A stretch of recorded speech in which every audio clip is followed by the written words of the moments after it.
is to go off script, to improvise, freestyle, or act on instinct.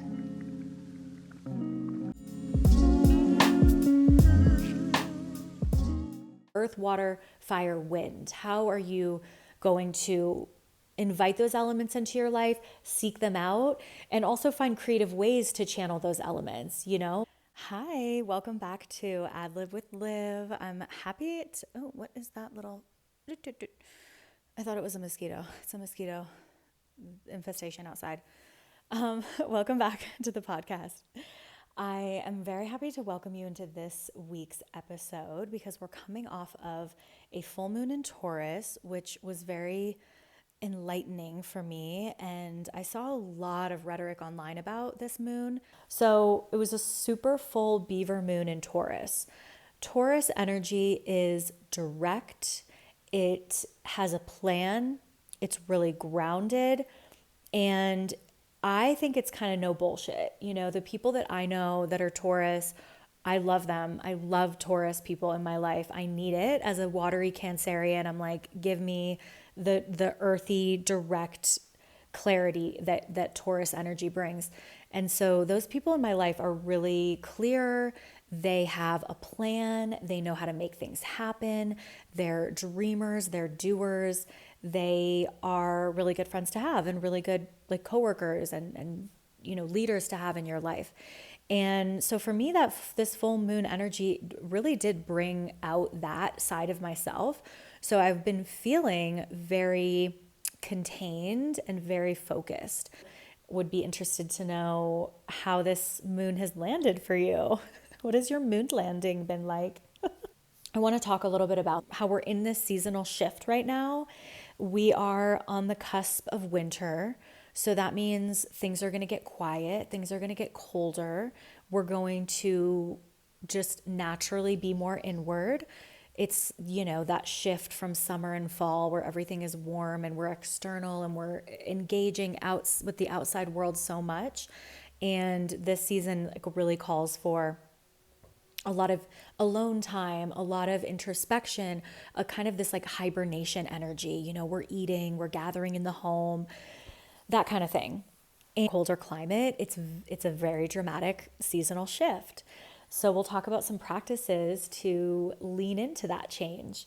And I also want to talk about some creative practices and some grounding practices that recently have become really important to me, and how this also ties into a woman's work who I recently connected with here in Mexico City. And I want to share some of her practices and some of her wisdom around this. So this podcast is part of my creative work. I also have a Substack, and I also do some storytelling for different publications here and there. I'm trying to get deeper back into that. But my creative work is the thing that is where my femininity flows and where my intuition takes me and where my expression lives. So, but in order to have that space to create and that focus to create, you actually really need, I personally really need a container that holds me in a focused and centered way. So I can't just create whenever I want randomly here and there and then have it be put into, you know, and then put out into the world. I need a strong connection to my masculine in order to keep me really grounded to that, so that the feminine energy and expression can flow. It's how you would describe how the masculine energy holds the feminine. You have a strong riverbed that allows the feminine to flow. And she is, of course, the water, who's powerful, moving, snaking, circling, moving, shifting, shaping, all the things that she does so organically. She relies on that stability of the masculine energy. And I believe that in order to really be a sovereign artist and individual and just human being in the world, I have to balance those energies for myself. I did a workshop that helped me really understand that, because I think a lot of times we look outside for that kind of stability or that kind of safety, And I think that's amazing. You know, we want our partner to provide that for us many times, or we want our work to provide that for us, or our relationships. But I think first we have to embody that within ourselves. So for me, right now in this season, you know, closing out the year, I am in a space of using running and a lot of physical expression as my masculine container, which is allowing me to then step into creative spaces, to let my voice flow, to let my pen flow, to let my body move, and really embrace that like sensual feminine energy that comes easy to me. But I really do need that really grounded Taurus energy specifically. That's why I'm loving this moon. So I wonder what this brings up for you. Maybe there's space in your life to explore where you're creating balance within your own body, within your own work, and where maybe you're outsourcing some of that, and you could maybe turn it back to you and seeing where you can be that stability and that expression for yourself. Okay, the seasonal shift, for those of you little freakazoids who are living in places that change the time, this is a major shift, you know, big deal. So just acknowledging that seasonal time change. Also, there's a lot of elemental changes, right? The leaves are falling, the cooler weather's coming in. We are, you know, changing our wardrobe. We're changing the way we exercise and the way we feel. You know, seasonal depression is so real. So as I'm exploring my own seasonal shift here in Mexico City, it's my first fall here.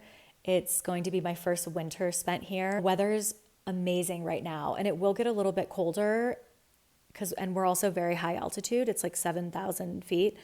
So it'll change. Being able to be active and outdoors all year round is something that's so important to me. In fact, I selectively choose places where I can touch and enjoy flowers all year round. And Mexico City happens to be one of them. The flowers are blooming. I was looking back at some journaling that I did and when I first got here to the city. And it was all about how I wanted to connect with the elements. Because now that I'm not living in a coastal place where I can just take my shoes off and run into the ocean or climb up a mountain, I now have to think about how I'm engaging with the elements. Now, it's always possible to do this. I feel like we just have to be more creative with how we engage. But I'll share a few of my practices that I was getting into. What are the elements that we're focusing on? Fire, water, earth, and wind. So at this time, my fire, I was doing Ashtanga yoga, which is a very heat-inducing practice, sauna, and a disciplined workflow. I had an office and I was committed to showing up and doing my job outreach. Water, I was doing cold plunges. I'm not doing those as much, but I need to get back to it. Intentional showers. So doing a cold shower or just taking my time in the shower to feel really connect with the water and the element that for me is so cleansing as a Cancerian crab. Really need that time to literally wash away all the energy that's sticking to me and to just kind of start fresh. So, you know, I don't have a waterfall to do that in anymore. So I was taking intentional showers. Also dance and writing. I was bringing in like the water element in fluid movement and, you know, just going out and dancing with the girls, like nothing crazy, but just being able to fluidly move. And writing for me is very fluid and very watery. Earth is the other element, and I was practicing. I was meditating every day. I was really on it back then. I got to get back to that. Restorative yoga, sitting still, and prayer. I was also spending some time in the mountains. I took a mountain trip back to Colorado. I went on a couple hikes in the local mountains nearby here in Dinamos. And the next one is wind. So I've been cycling. So getting to channel that breezy energy, feeling like you're flying, moving through space. Running, of course, I was running a little bit, but now I'm like, okay, we're really, really channeling wind, aren't we? That damn heavy panting, that's some type of wind. Also singing and chanting, which I'm also continuously doing because that is the breath is our life force, can't forget. And I'm also working more with my voice and the muscles and the frequency of my voice. So doing chants and some gentle singing is really nice to get grounded in my throat chakra and also connected to my breath. And running again is just that this annoying sport that I'm doing, but it has gotten me so connected to my breath. Because the breath, the heart, and the legs. And so these three are working together. And so you have to be in balance and you can't ignore it. You can't just breathe frantically and expect yourself to have endurance through the run. So I think wind and breath is really big for me in this next season. And then I explore some other questions like, how do I want to work with the masculine and feminine energies? How do I want to feel in my clothes?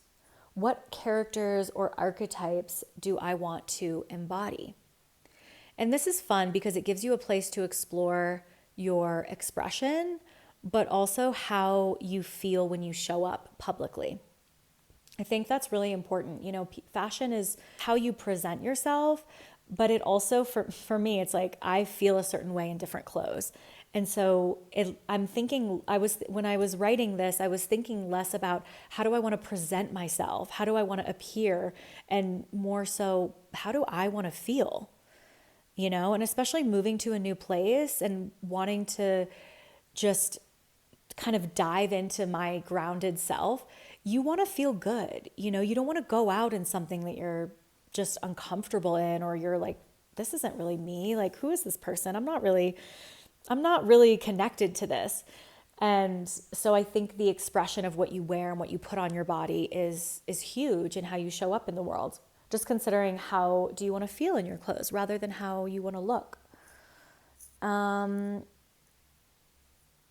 Who do I want to connect with or create with? What are my beliefs this season, the non-negotiables? This was 6 months ago. This is when the administration changed in the United States of America, and I was feeling so much, and I was getting really clear on what I didn't have tolerance for and what my belief systems are. And I was actually going through a lot of judgment around others who thought differently than me, but not because I don't like other people that think differently than me. It was because this different thinking was coming from a place of deep-seated racism, ignorance, and a desire to oppress those who are different.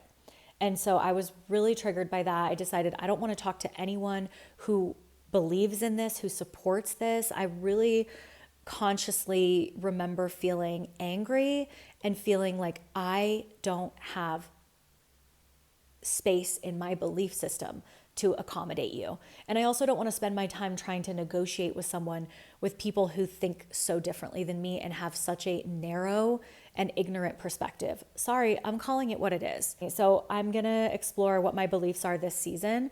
I think they have shifted slightly, but definitely still really anchored in, speaking up for those who can't, for speaking up for things that are wrong, for racism, for bigotry. I will always stand up for those things. The next is, what habits will help me honor my highest self? These are the questions that I always ask myself. I'm like, what would my highest self be doing? What would she want? What would she believe in? How does she need to be supported? I love this question, and I think we should always be asking ourselves this. This question asks us to step into our best version of ourselves. I like this one a lot. What doesn't fit anymore? What do I want to shed and to release?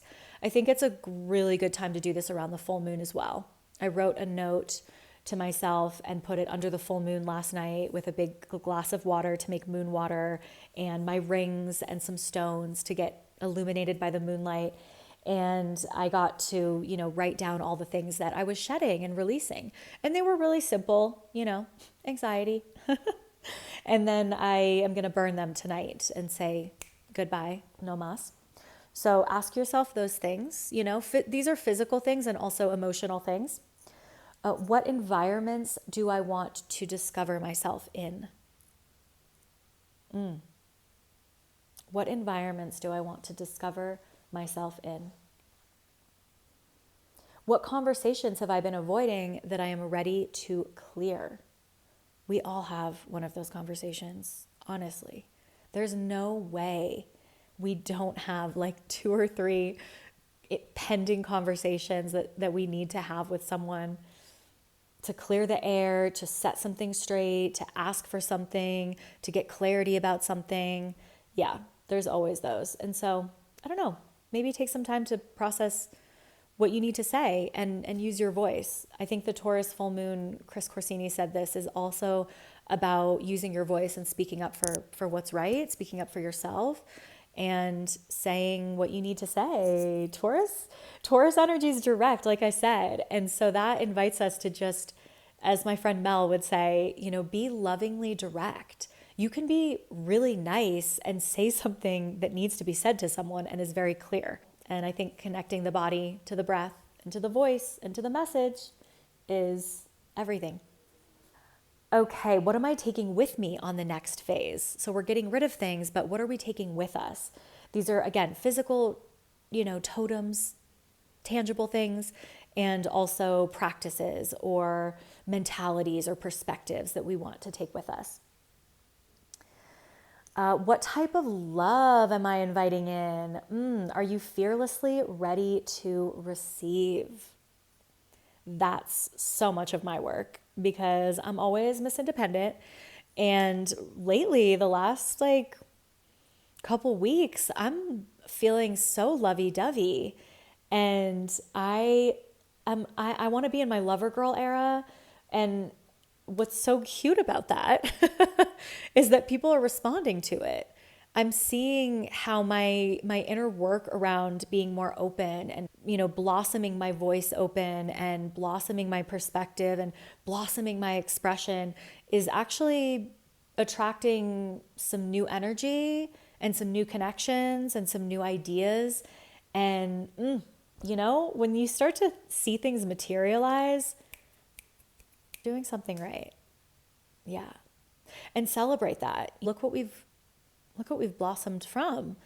That's so beautiful. I was really closed a month ago, 2 months ago. I was really unavailable. I was really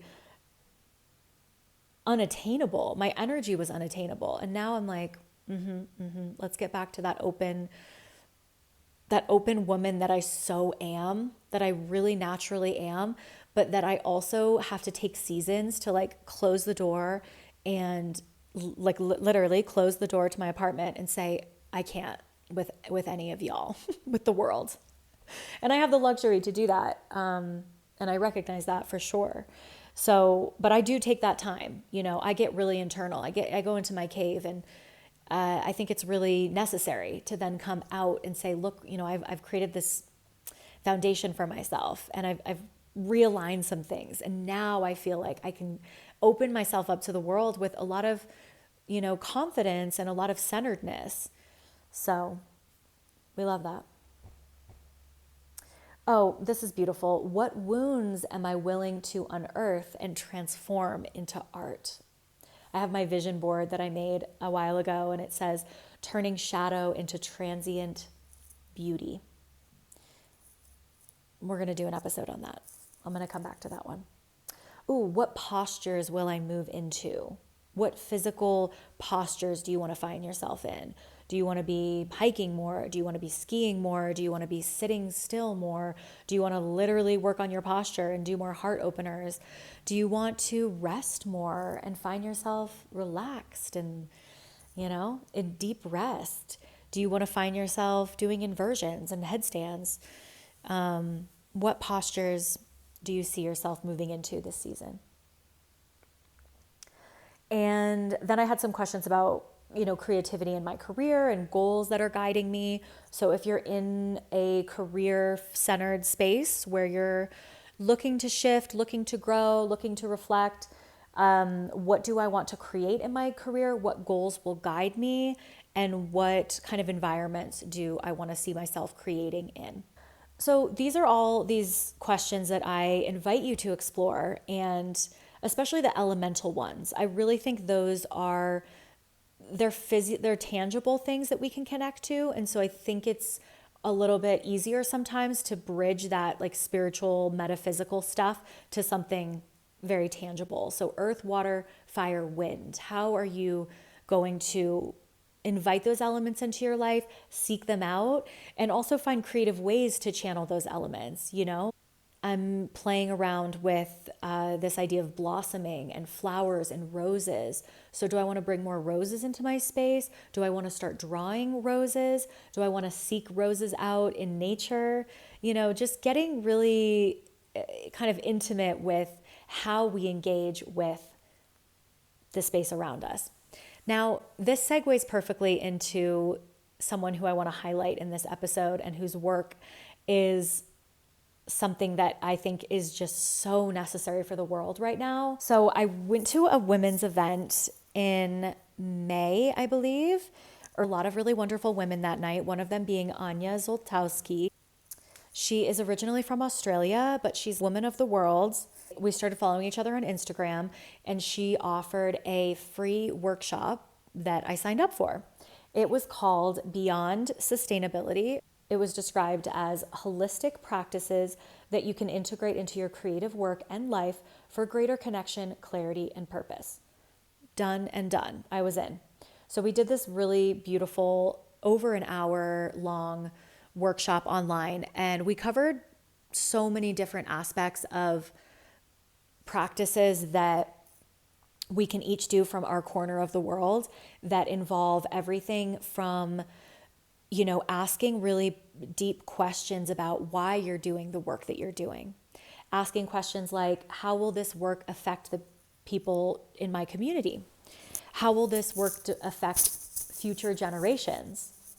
And also asking questions about the land and what resources your project will be using. So if it's a digital project, yeah, you might not think there's material items being used, but there's energy, there's Wi-Fi, there's servers, there's electricity. Of course, if you're creating a project, what physical materials do you need? And what maybe harm do those materials cause? Or are they sustainable objects that are actually beneficial for the environment and give back in a certain way? So really interrogating the impact of your work and why you're doing this work. And I found it really profound because I don't see a lot of these topics being talked about. I don't see people talking about the impact of their work as much. And not just the impact of like this, usually it's social impact, right? Or if it's a, you know, more in the line of consumerism, the impact is about how much money this is going to make, how much profit this is going to make, you know, what's the bottom line, da da da da da. But not often do I see this question of sustainability come up.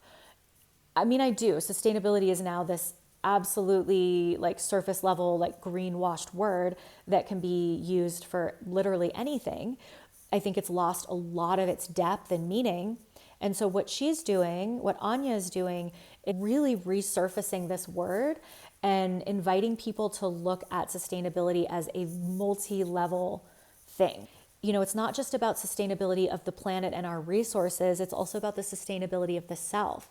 How are we taking care of ourselves to do this work, to complete this project, to include, you know, community members? Like, what does it take and what's the toll? And so there's this really beautiful idea of she intersects, you know, sustainability of the self with sustainability of the environment.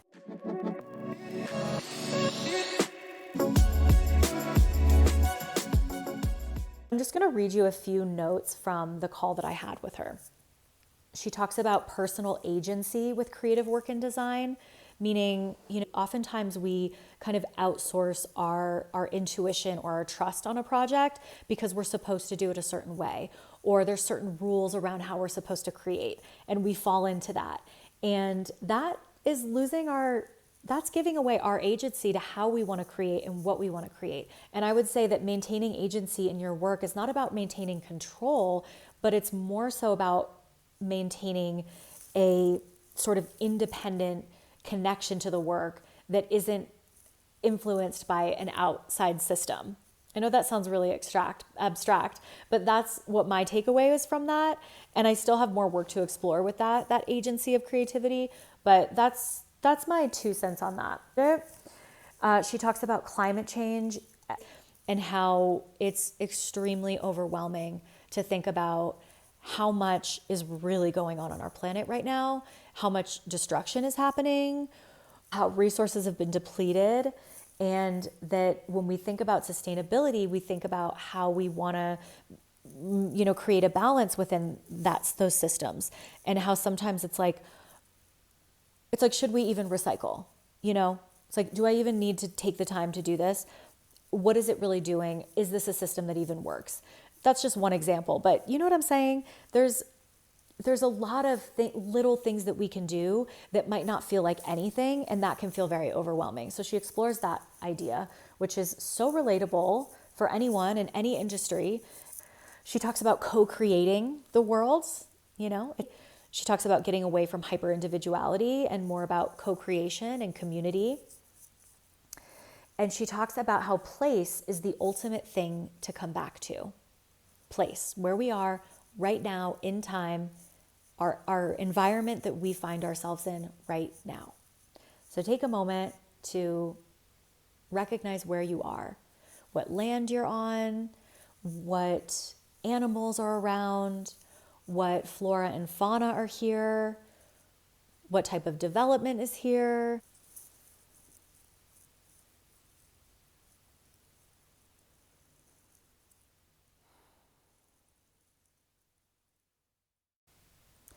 Anya focuses on how we have become disconnected to the land.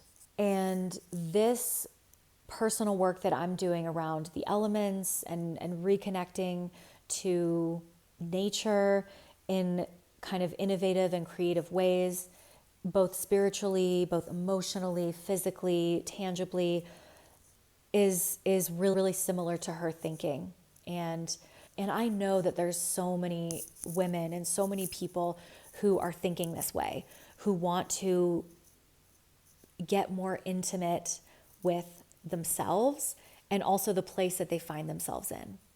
And so the questions that I proposed earlier are really just a guide, a prompt to explore how intimate you are being with the space that you're in.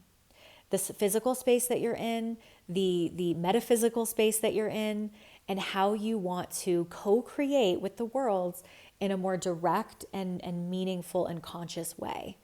And really do believe that most of us have space to go deeper with this work. Feel like I'm just scratching the surface of what kinds of things I want to explore with this. And I definitely am going to be doing more workshops with her because her guidance is embodied. She's not someone who just talks the talk. She did her doctoral research in pluriversal fashion textiles. How many of you have heard of pluriversal fashion textiles? Say that 3 times fast. And she developed frameworks that help practitioners move from extractive to regenerative paradigms, reconnecting work to the sacred and relational. Her mission is to guide designers, scholars, leaders, visionaries, and organizations towards more intentional practices for creating, doing research, and doing business in the world. So her work is for everyone. So that's why I wanted to bring her up in this episode, because not only do I feel like our practices align and I understand the intentionality of her work, and I think it's an amazing guide to going deeper with this work, creative work, personal work, career development, relational growth, how we grow with our communities. These are all such important questions. Also, I think why I'm really resonating with this now is because I'm in someone else's home. I am living in Mexico City where I'm not from here. I don't have family from here. I don't have a history here. So I am quite literally like occupying someone else's land and community. And I feel more and more sort of responsible to show up in that community in more meaningful ways. And I think I mentioned this in my last episode, but I'm not sure exactly what that looks like yet. I'm doing a lot of like me stuff. I'm building out my container to be the strong, creative, successful woman that I want to be. But for me, the successful woman is also just an extension of the environment that she's in. My sister and I talk a lot about this. We are as successful as the people around us, and how we co-create our lives is everything. So there's so much space to deepen that connection and explore that. And I think no matter where you are, you can do this work. So I'm encouraging you to connect with this woman who I believe has a lot of integrity around this work, and whose voice is vital right now. Also like to say, just manifesting, that I would love to have her on the podcast one day for a sit down chat. Hopefully we end up in the same country at some point. And I'm really on this kick of like quieting celebrity influencer voices and turning the volume up for independent creators and change makers who are doing the damn work and who are showing us the way. Sometimes I forget that someone else is doing this work. And so when I start to have these ideas or these drops of awareness, and I realize, oh, this is wisdom that other people have too, and they have figured out a way to apply it, and they're out there doing the dance and showing us the way. And so I love when I'm able to connect with people who have done the work, who've outlined it, who've created space to engage with their methodologies like Anya has, and made it accessible to people. So yes, let's get to reconnecting to self, reconnecting to our place, reconnecting to the elements, reconnecting to our goals, reconnecting to our community, and finding pleasure in this process as well. Sometimes this kind of inner exploration and life manifestation can all feel a little like a little heavy, in the sense that there's like work to do and there's like more to plan for and more to dream and more to manifest. But I think the secret is also joy and play, and treating this as the exploration that it is. I'm signing off under the full moon, sending you so much lunar love. And I will see you on next week's episode of Ad Lib with Liv. Besitos de Mexico.